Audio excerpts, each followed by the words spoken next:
deconverted man here? Yes, it is. It is me, the deconverted man. And now I must talk about this guy that I've never heard of before, whose name I'm not going to pronounce right. Sohrab Ahmari. Okay, yeah, sure. And he was talking to Ruben from Ruben Report. I watched that, listened to that, because I try to listen to left and right and all the different political things. I think I need some more left things. I have a lot of right things lately. Anyways, so he's on there, and this is a short clip from 11 minutes. So, of course, this is probably going to take me an hour to get through. You know how it works. I'm not even going to try to say his name. Look, it's not going to work. I know. Okay, so here's a guy, fuck it. Let's try again. Let's just try it one more time. So, Sohrab Ahmari. Yes, fuck it. Yeah, I can't do it. I don't care. Anyways, let's listen to what he has to say. Fast forwarding through parts that are relevant, like the opening, whatever. And I'm going to comment on it. So fair use. Don't sue me. Ruben Report. Yeah. Or eat me or eat my video or whatever. I don't know. I was an atheist. I decided I was an atheist when I was 13 years old. Okay. Decided you were an atheist. So yeah, you can decide something when you're 13. But that doesn't make you an atheist, okay? I mean, maybe you didn't believe in God, but this is the typical, apologetic trope of, oh, I was an atheist at some point in time. Maybe, I don't know if I believe that or not, but maybe you were. But I don't know that you were the sort of atheist that I've encountered. Because those kind of, and I'm not saying no true atheist here, I'm just saying those kind of atheists typically need some sort of scientific, empirical testing. They're more about the mechanical thing of, look, I just don't have evidence of this thing that people call God. They're not this kind of like, I don't believe in God, because I'm 13. Yeah, screw that, reason logic led me to unreasonable illogical part 2. I don't know what part 1 is, but we're looking at part 2. So anyways, yeah, the atheists that I've encountered, including myself, I throw myself on that encounter of, it's like, no, there's a whole different epistemology here. So anyways, whatever. I don't want to make too big a deal of that, even though I guess I did. So never mind. And the way that I made my own way to belief in, first of all, a God, and then ultimately a personal God, was because of the conscience, right? Like, I had this voice inside me that directs me to try to do good and avoid evil. And okay, so the conscience. So he has a conscience in him. All right, so it leads you to do what you think is good and away from what you think is bad. That's you. That's your brain. That's still you. It's nothing more than just you. That voice is you. That's it. And it's also, okay, your parents or siblings and society in general. It's a lot of things, but it's primarily you to some extent. It's the things that you have come to think are good or bad or whatever. That's what that voice is, okay? But I don't know what this voice is. Therefore, and it seemed to hint that there was an objective moral order. And I sensed when I was at odds with that objective moral order. So I sensed. So I had this voice in my head that seemed to be leading me towards good. I don't know that it was, but it felt. Let's just replace seemed with what it really is. I felt like it was leading me towards good. I felt like it was leading me away from evil. It feels like there's an objective order. Oh, okay. So when are we going to get to the logic part again? Because feelings there's actually a logical fallacy called uh, appeal to emotion. That's feelings. So yeah. And then I had to ask, what is the source of that moral order? And ultimately became that there's a God who is the Lord of that order. Wow, how did you get from that to that though? That's a huge leap. So what's the source of this voice? What's the source of this order? By the way, I haven't actually found out that there is an order. Not that I heard you say. You just said you felt like it was. You didn't say, then I went and explored and studied and looked and examined and found that lo and behold, there is actually a source of order. I didn't hear that from you. I'm just taking you at your word here.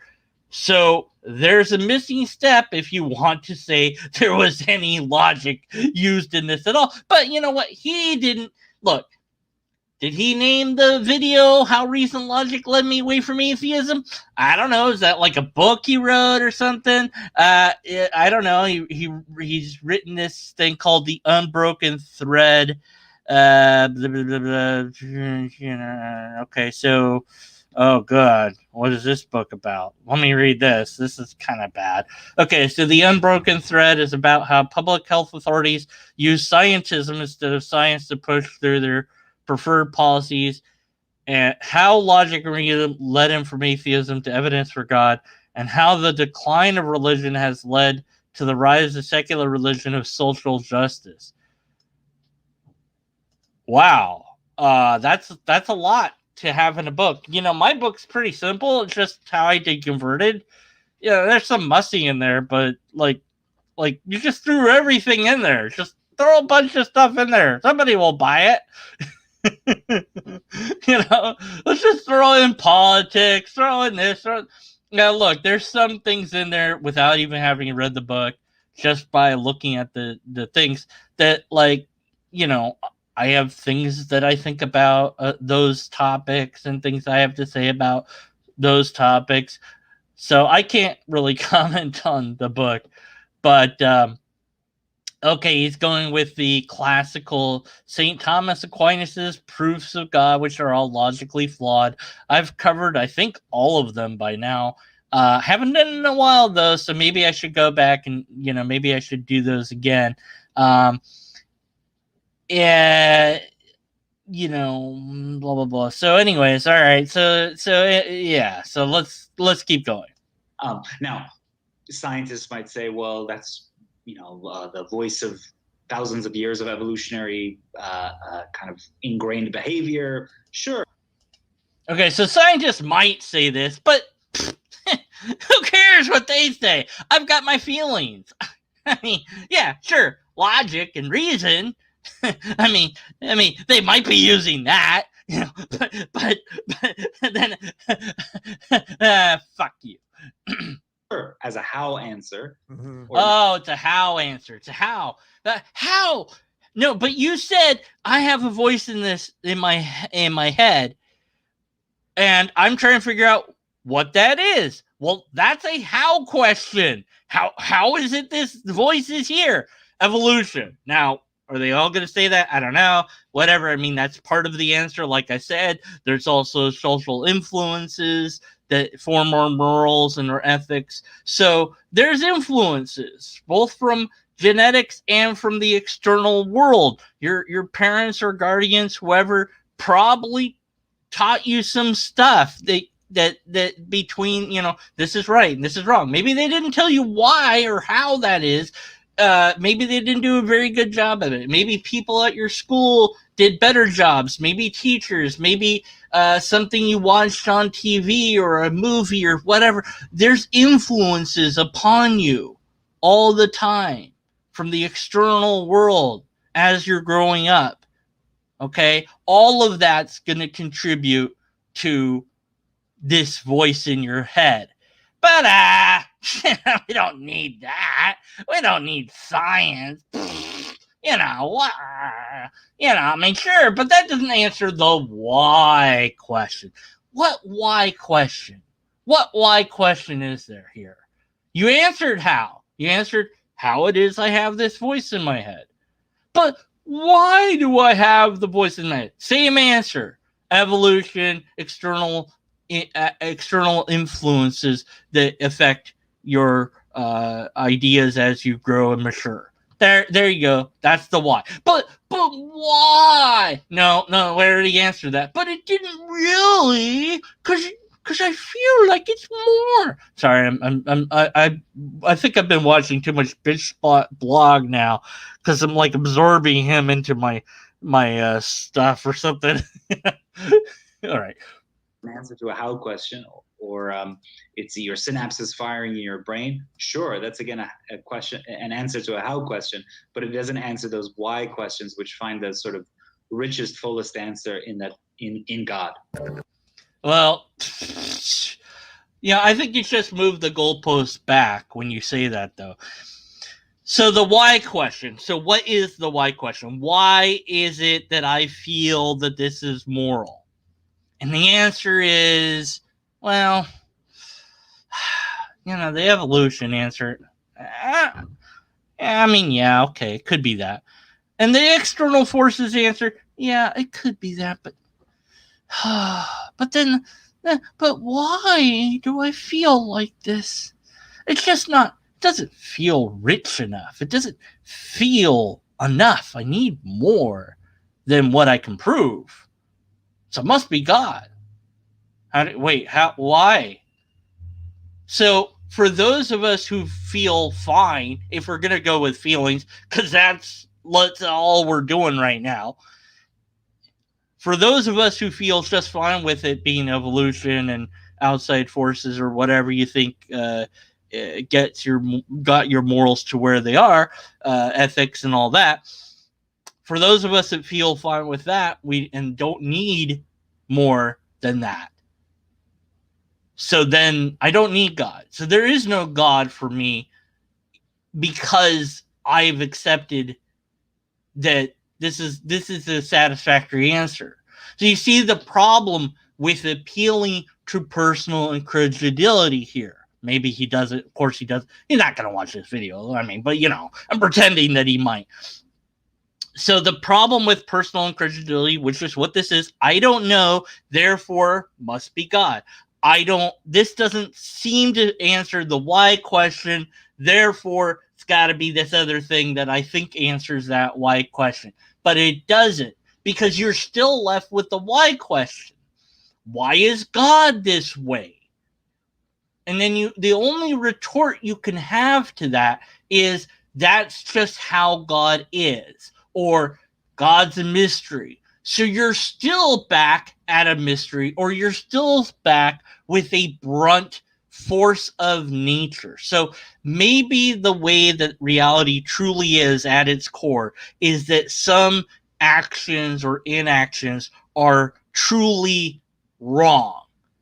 Okay, and that every time that anything does that action, there would be then some sort of consequence from that action that also would be a bad consequence, because otherwise what indeed are we calling wrong if we can get a good consequence from doing something wrong, right? That doesn't, like, if the button, don't push that button, it blows up the thing, and I push up the button, well, yeah, it blew up the thing, and I go, well, you were right, the button exploded everything.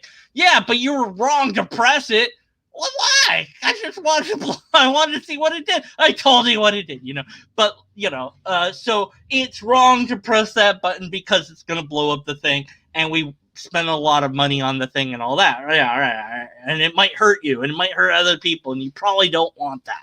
Okay, so that's what made it wrong. But if it, sometimes that when I push it, it explodes, but it also cures all the diseases that everybody had around it, then is it really wrong to press it? Like, how can we really say that it's wrong when sometimes it might produce good results as well? Then, this is weird. This is weird, so I don't, anyways. All right, so back to the Rubin report. Let's fast forward to the sit down, blah. Okay, so here's this guy, blah, blah, blah, blah, blah. Okay. Get out of whack in response to that, which is that The liberals will say that religion is only a matter of feelings and therefore is sort of irrational. Fuck you and your broad statements, okay? I hate broad, sweeping generalization statements. I know conservative people or non-liberal people that are also atheists and or skeptic and or whatever the hell their label is. I'm not going to name names. So, yeah, they exist, absolutely.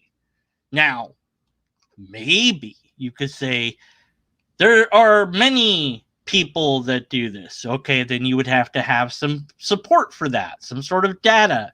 Here's this poll that was taken of X amount of liberals, yada, yada, yada. Fine. Do something like that. But let's stop being lazy. And I don't like this when it's left. I don't like it when it's from the right. I don't like the broad, sweeping generalizations. Either way, whenever it happens, it really bothers me. Because no, not all people do that. And if that is the case, if you want to make that statement, then you're going to have to prove it. So without proof, it's just a nothing statement. It's a blanket statement and a logical fallacy. Where's the logic? Haven't heard it so far. And some religious people go along with that. And they will say, yes, my faith is just purely based on revelation. Well, it kind of is, in a way. The deep down, it is at the core. That is to say that the essential claim of well, I'll say Christianity, because every religion kind of functions differently. Judaism, I think we could say that too. Islam. Okay, so those three. Okay, at least let's stick with what I know. That the information from the Bible, some of it is a revelation from God to some extent. At the very least, you could at least say that about Paul. Everything that Paul says regarding Jesus, Paul's saying that Jesus appeared to him. So that's a revelation. Mormonism, that's a revelation claim.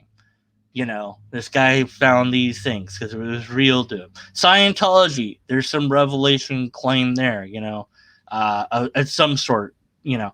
So, yeah, I don't know about Hinduism or whatever offhand, so I have no idea. But yeah, essentially there would be some claim that something other than humans revealed X knowledge to humans at some point. Otherwise, you've just got humans saying, yeah, this is what we think God's like. And you're like, yeah, so what? Did you talk to God? Have you met God? Have you met a messenger from God? Did you hear anything from God? So if it's just people, maybe a religion like that exists. I don't know that it does. I don't know that it would survive very long. Maybe it would. I have no idea. But yeah, I think that, yeah, for the most part, you'd have to have some point where it's not just humans, and there'd have to be a claim to revelation from the divine. But many apologists don't go along with this, and this is a problem maybe of apologetics over the general public when it comes to any given religion, is that the apologists will make all sorts of things, excuses, or just straight up make up stuff to try to answer or respond or defend these ideas. And part of that is just, you know, saying, look, well, you know, I mean, no, it's not just revelation. There's actually facts that support it. Okay, but there is revelation, right? Well, yes, but it's not just that. Well, okay, yeah, sure, you know, but without that, it would kind of not matter, right? Anyways. And it'll be unreasonable, and it makes me do unreasonable things. At its most extremes, you have radical Islam of that kind of view that says, well, God tells me to kill the infidel, and there's no arguing with that. Right. So let's go back to what you said at the start. You have this feeling that tells you what's good and what's bad. Don't you think that the the Islamic, Muslim, whatever the hell we want to call the. I always get confused with what's the religion is Islam. The people are Muslim. I don't know. Whatever the thing is. Okay, the one with Allah in it. There you go. Okay. Don't you think that those people also have that moral compass in them? If indeed they do, yes, of course they do. Of course they do. It's just that moral voice is going to be different. And if they grew up being told that God says to do this thing, everybody around them says to do that God is good and that doing this thing is good, and they see that people are following that. They see that people are being rewarded for it in some way, if not in terms of material wealth. They're maybe being rewarded in immaterial wealth. That's like, remember this person that died, and oh, that's so cool, and they're glorified because they've done this, and so that person's gonna believe that doing killing the infidel is good, absolutely, totally good and justified. And more than that is also something they will not question, because it was told by God for them to do it. So here's the problem. You're over there saying there's an objective moral standard that proves God. And they're saying, you're right. And it's to kill you because you're an infidel. You're not Muslim. You're not part of their group. And me, by the way, too. I'm definitely on their hit list because I'm an atheist. I'm a skeptic. And they don't, and that you got to kill them too. So we're both fucked. We're going to get killed if they can kill us, or if they can get away with it, they will kill us if they believe that stuff. Which thankfully not all of them do. But some of them do, and I'm scared of those someones, and I want to protect myself and my loved ones from them. And since there's no way to reason with those people because they have a thing that they say is absolutely true, then the only thing you can do is stop them. And that means using force, and it probably sadly means using deadly force. I'd rather not. I'd rather, capture them and do that and just get rid of their ability to hurt me and try to reason with them once they've been captured. But it might just be there's no reasoning with that person, so they have to remain captured, because if I let them out, they're just going to try to kill me again. And I don't want them to do that, because I kind of enjoy not being killed. I don't want to be killed. Leave me be. If I'm going to, let me kill me if anyone's going to kill me. Let me decide that. That's my choice, not yours. And so what happened to the moral objectiveness?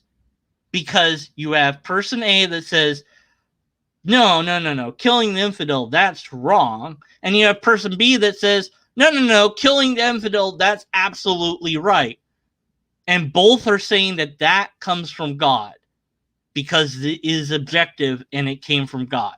So how do you tell who is right? That's the problem. That's the unresolved problem that you guys have. We, broadly speaking, don't have that.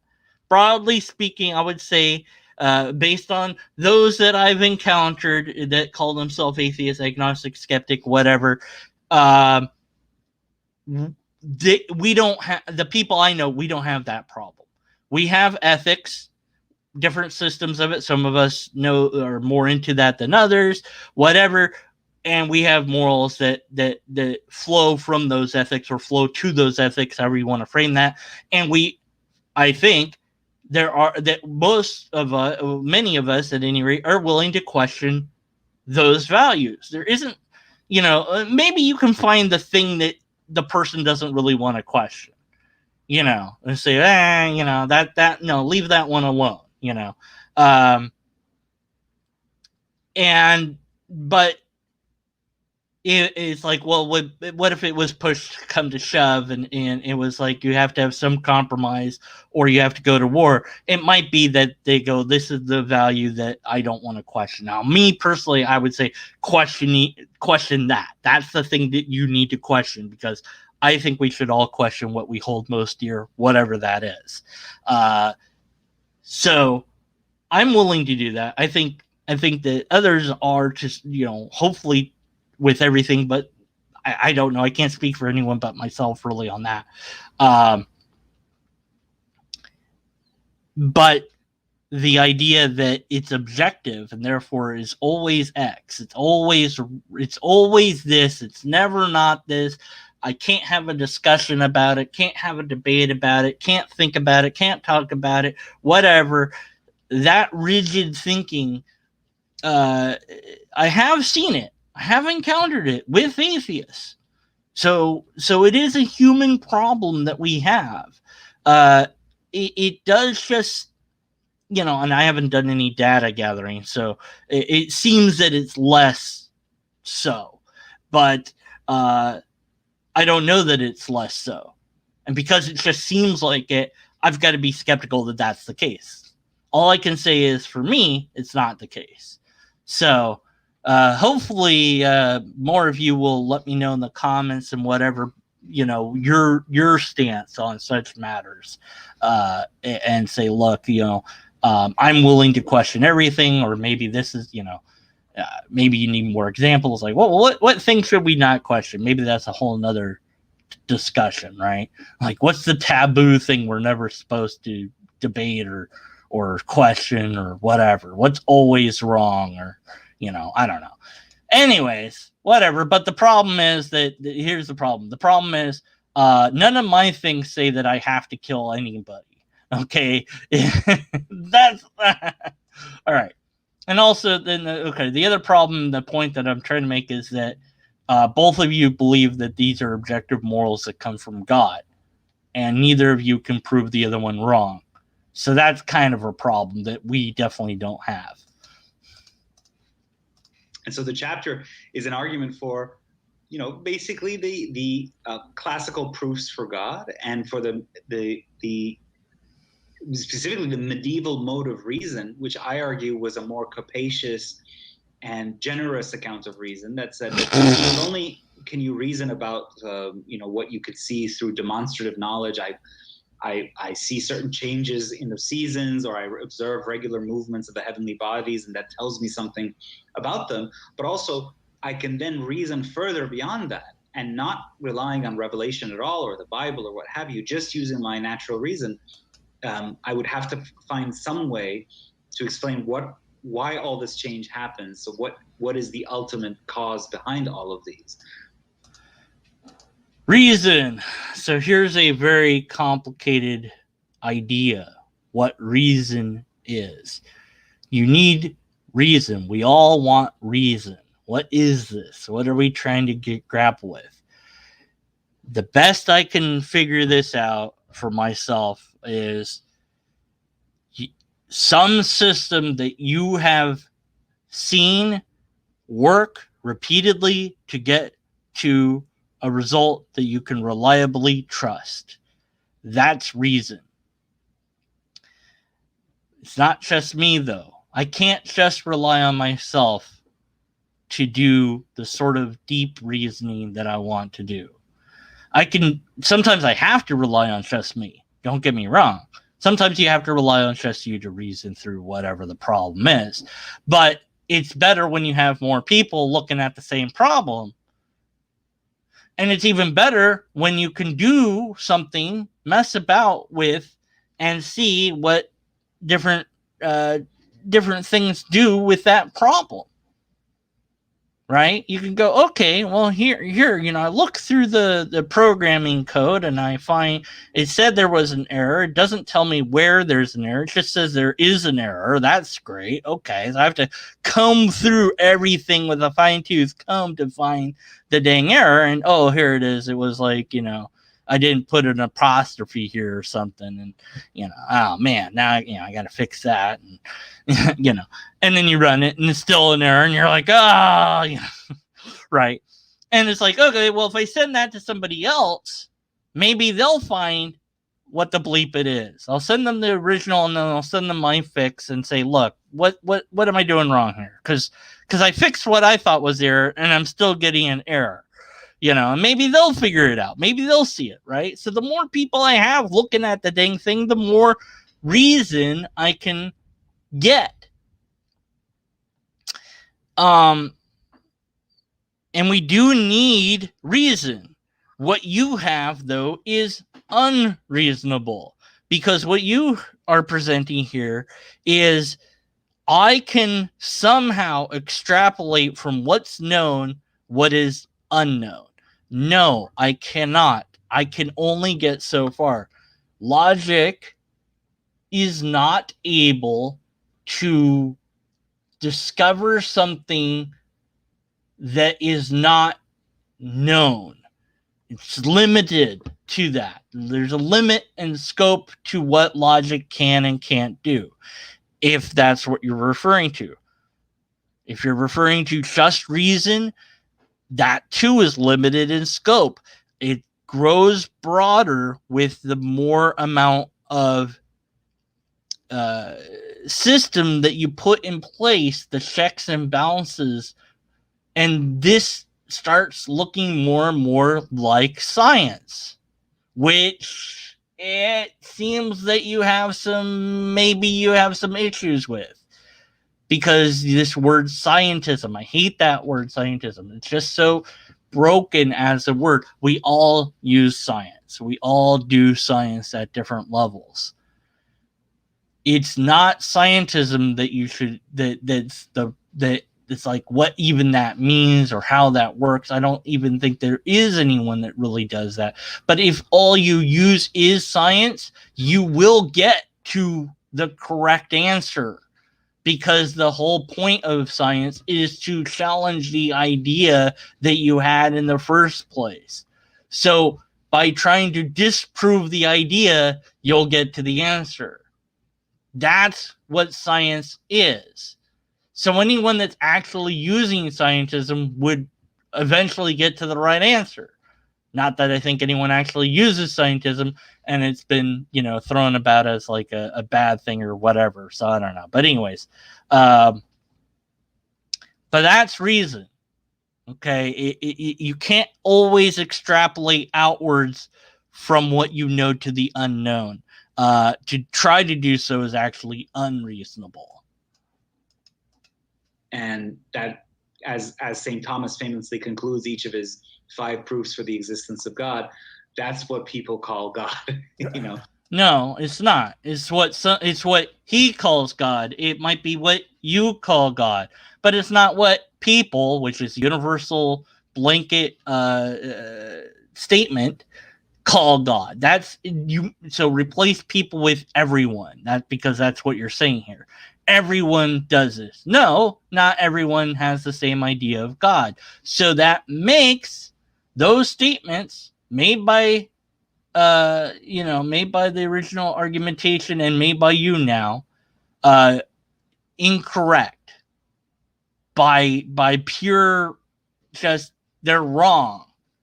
So you made a universal claim that has zero support for it.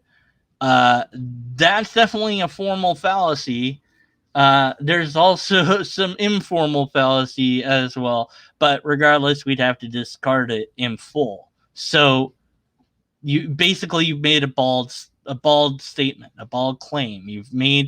You've said something that you are not proving is so, and so we should reject it and be skeptical of it on that basis alone. So where's your logic? Right. And so it's a case really for what's called natural theology. Which is nothing new under the sun, and apologists have been trying to do this natural theology shtick for a while, and it's the same arguments. It's never anything new. And it's just so boring. I want a new argument. Oh, give me a new argument. Anyways, whatever.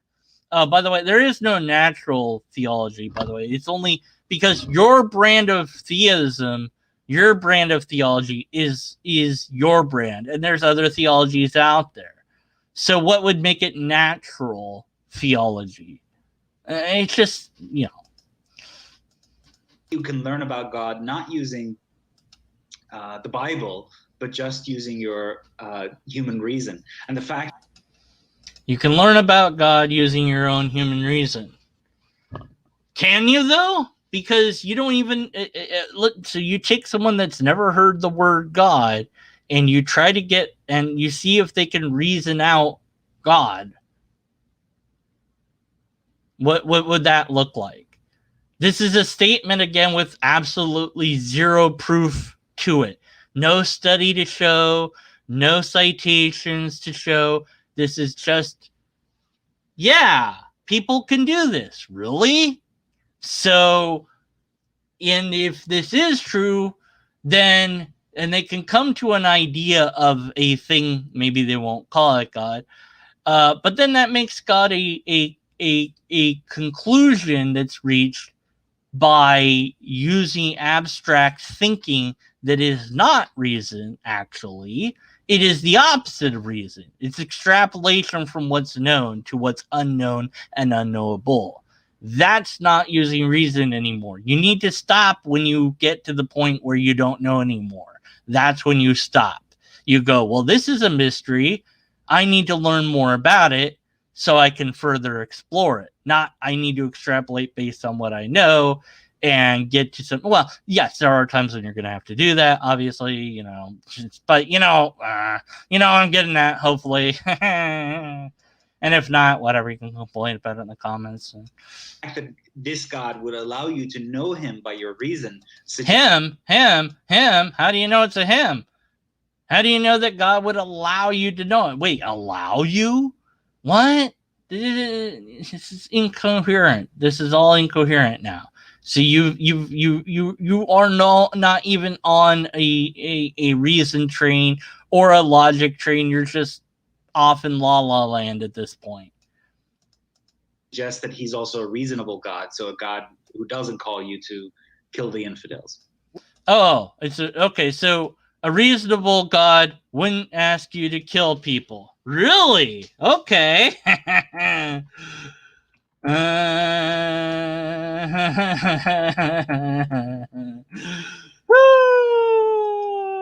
Let's see. So, the Bible has lots of death penalty. Let's see. There's a whole Deuteronomy. Punishment all over the place. Let's see. Let's see. Leviticus. There's some stuff in there. Let's see. A man, also a woman who has a familiar spirit who is a wizard, shall be put to death. Stone them with stones. Blood shall be upon them. So there's that.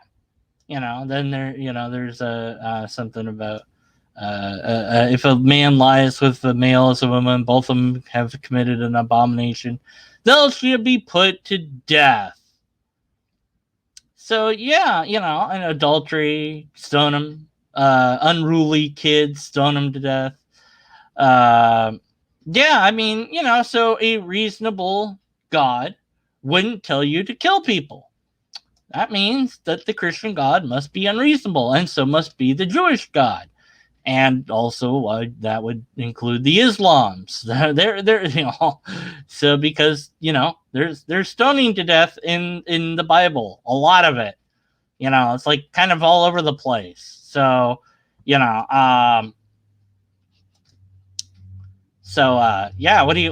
that means, Exodus. It's an Exodus. 6 days you can work. 7th day is Sabbath, which is not Sunday. It's Friday evening. Whoever does work on the Sabbath, put to death.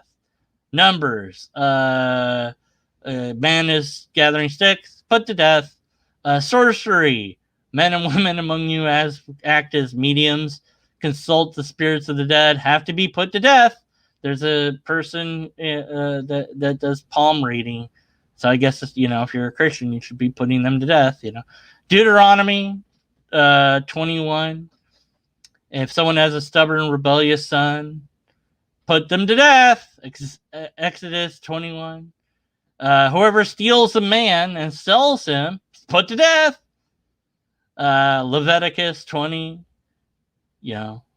People having sex with other men, guy having sex with a man. Although this says homosexuality, but that came in later. There's a whole thing about it. But anyways, put to death. Blaspheming God, Leviticus 24. Anyone blaspheming the stupid name of stupid poopy head God, stoned to death. Bestiality, whoever has sex with an animal, put to death. Idolatry, put to death. Idolatry or ideolatry, worshiping an idol. Anyone who sacrifices children to Moses, put to death. Adultery, put to death. Murder, put to death. So, yeah, I agree. A God that wants you to put people to death is an illogical, irrational being. So there goes the Christian God. Thanks for playing. What do you think about the sort of micro versus macro argument when it comes to this? That, I know plenty of non-believers and atheists that are perfectly moral people and decent, upstanding citizens. But at a macro level, at a societal level, it just simply cannot work. You actually get into this a little bit later in the book, so we'll get there too. But that it doesn't scale, basically. And yet the most plentiful places are the most secular. So it does seem to scale. But yeah, the more religion there is, the less peace there is. The more religion there is, the less freedom there is. So yeah, I mean, there's been studies and all this, but frick it, that's fine. We're just gonna ignore that. Yeah, I mean, first of all, there's an argument from just looking at history that some of the worst regimes in the human history have been the atheistic ones, because wrong. They always do this. No. Those were not atheistic regimes. No. But this is the thing. If you added up all the religious ones and you didn't just separate them by religion, they would be more. But you don't get to the truth by adding up who killed the most amount of people. That doesn't get you to what's true at all. So there's a problem there. The thing is, with those regimes, they're murderous because of the ideology that's employed, not because of the atheism, if there is any atheism actually going on. So, no, you're wrong. Go ahead, mention Pol Pot. If you mention Hitler, I'm clicking away from this video and I'm done. If you remove some higher authority that checks human power and say, well, man can do anything he wants, that's an invitation to Stalinism. That's an invitation. No, that's not true. Has been an invitation to the horrors of North Korea and the Chinese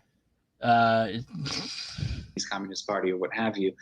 Those aren't atheist in nature, not really. There's a religion there. It's a different sort of religion. The leader is God, essentially. So that's not atheism. But no, and citation needed. So, but more fundamentally, I mean, look, the people who are making claims about what's good or what's moral, in a way, in St. Thomas's terms, they're already arguing for God. Mm-hmm. Okay, but you can't have your cake and eat it too, because the Muslims that you just said are killing infidels.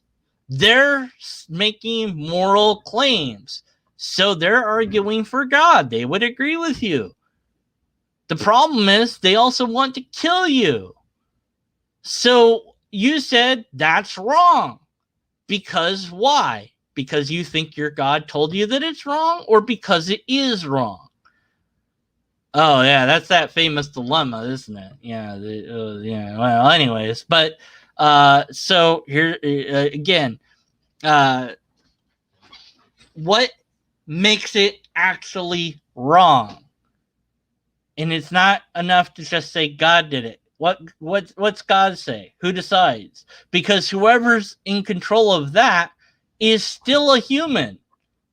God's not saying anything out loud, apparently. And if you want to say, well, God doesn't tell us to kill people, well, then you're not following the Christian God or the Hebrew God, or, I don't know, some other God maybe, but not that one. So I don't know what God you're worshiping. I don't know. Anyways. Because if there's something that's good, then there must be something that is the most good. No, not at all. That's incoherent. Just like, oh, there's something that's wet, so there must be something that's the most wet. There's cold, so there must be something that's the most cold. No, it's kind of silly. But something that's delicious, so there must be the most deliciousness. No, things don't work like that. That's not reason. And thing that you most imagine is the most good what people call God, because there are no, not necessarily what I imagine the most good. Well, it wouldn't be God. The thing that I imagine that's the most good would not be this reality that we have. So, since we are in this reality, then God can't be, because if there is the most good and it must exist, that's not this reality, because this reality isn't the most amount of good that I can imagine. So, therefore, there's no God, because reality. So now what? See, it doesn't work. I know you want it to, but it doesn't work. This argument is broken. These degrees of perfection. So I think that when people say that, in a way, it's an invitation to God rather than a refutation. Which Did God? you happen to see the clip that went viral a couple of weeks ago of Jordan Peterson talking about God and belief with Tucker Carlson? Did you see that by any chance? It's probably on that show, the Tucker Carlson Tonight. I love it, but I haven't seen that episode. No. There's a really extraordinary clip. I'll gladly send it to you, where Jordan's basically talking about belief in God, and he said that when he was about 25, he decided to tell the truth, meaning for the truth's sake, that no matter what the outcome of saying the truth, not that everything will be good, but it will be the best possible outcome, because you're putting order into the world as opposed to putting lies out there. And he said that was the ultimate expression of faith, belief.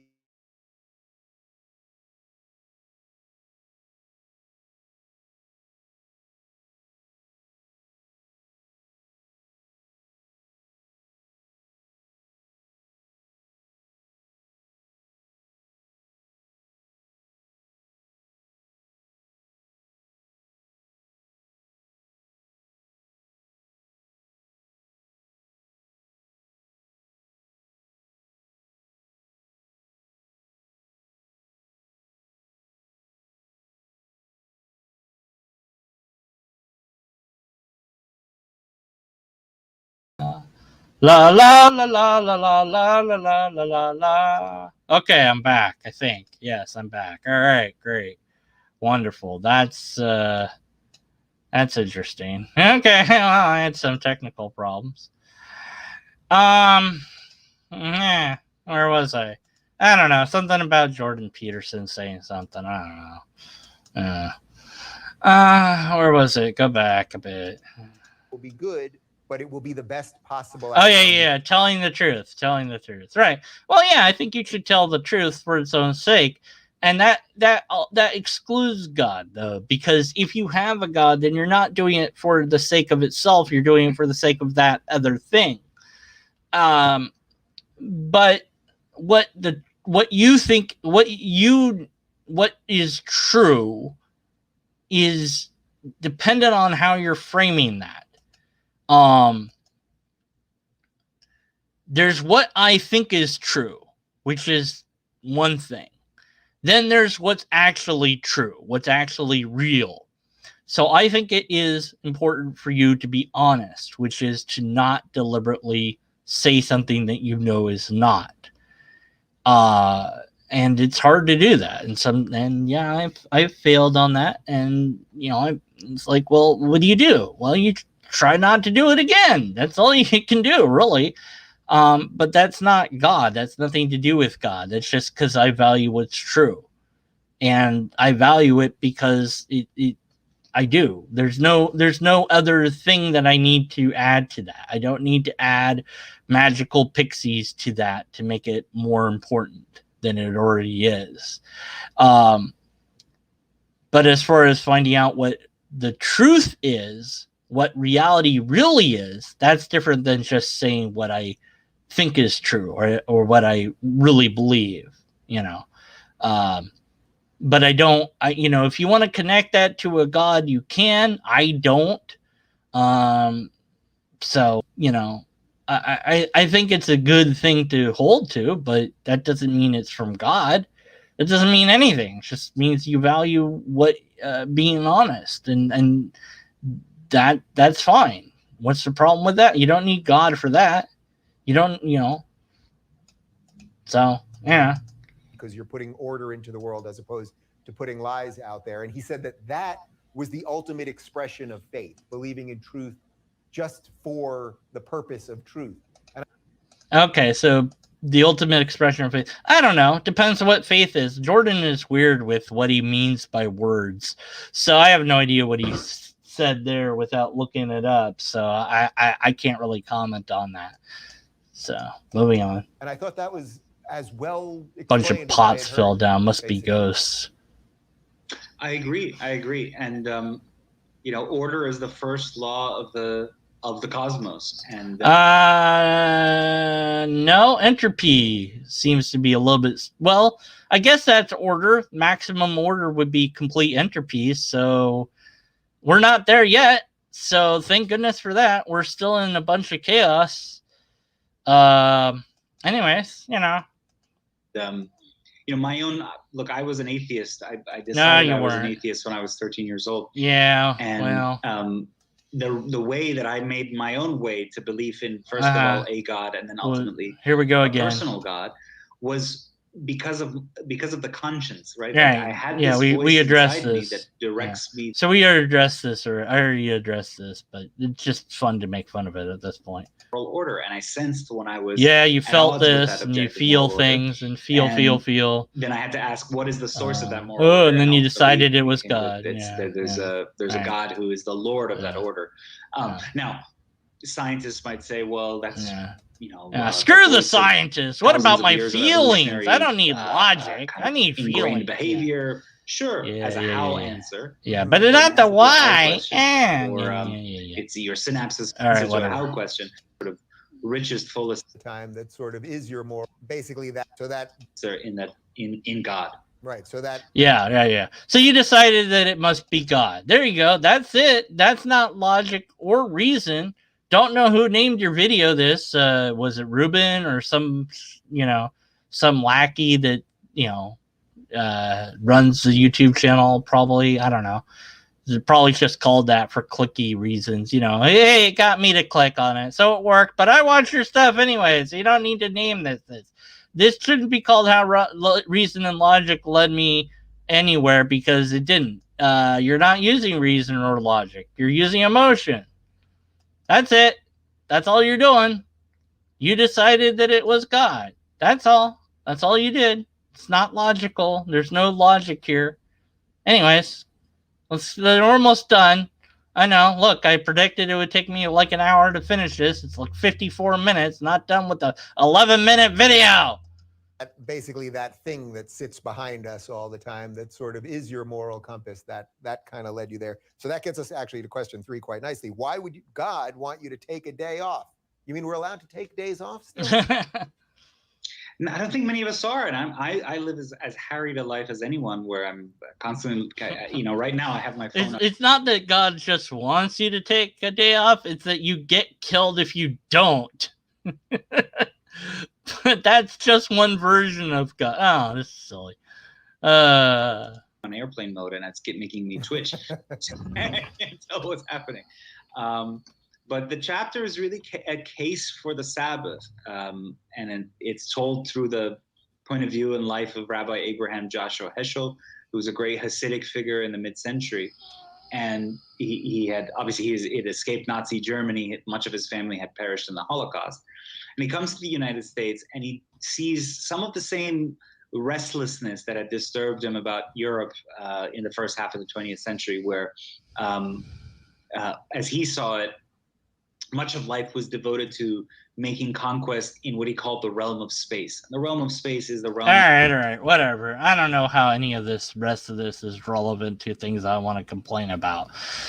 So I think I'm done. Yeah, I'm going to declare myself done at this point. I'm trying to find this thing now. Oh, what was this? What is this social test called? I thought I had it bookmarked. I did at one point, and now it's deciding that it wants to hide from me because it's just, that's how things work sometimes. What is the thing called? That's not it. Okay, what the hell was the social test? Kids told person chair. Let's see. Oh, gosh. Princess Alice is watching you. That's it. All right, there we go. Princess Alice is watching you.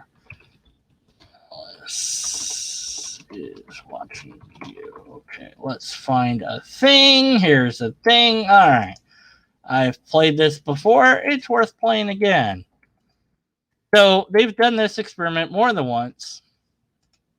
I wish I could find more examples, but this is the one I found. So here's this, you know who this guy is. Come on, Morgan Freeman. Come on. So there's a princess is watching you experiment, and we'll just skip to the experiment because that's what matters. So you take kids, right? They have these kids, and they say, okay, kids, this is what's going to happen. You're going to play this game. And in this case, it's throw a dart at this dart board without looking. And whoever gets the closest gets the most amount of points. Whoever gets the most amount of points wins cookie or whatever the hell it is, Okay, they go out of the room, come back one at a time. So what are they going to do? They cheat every time. The kid cheats. Why? Because they can. That's why. They all cheat, like every single one of them. Like maybe there's one that doesn't cheat, but pretty much they all cheat. Okay, then they do it again, same thing. But now, in this chair, Princess Alice is watching you. And they're invisible. And they don't want you to cheat. They're going to watch you. So they do it again. So now the kids, miraculously, they don't cheat. They don't cheat. They stop cheating because they're being watched by this invisible thing that's not really there. And so, like, almost all of them do it. Now, some of them actually explore the share and stuff, but the results are in. Princess Alice makes people behave better. That's what God is. That's it.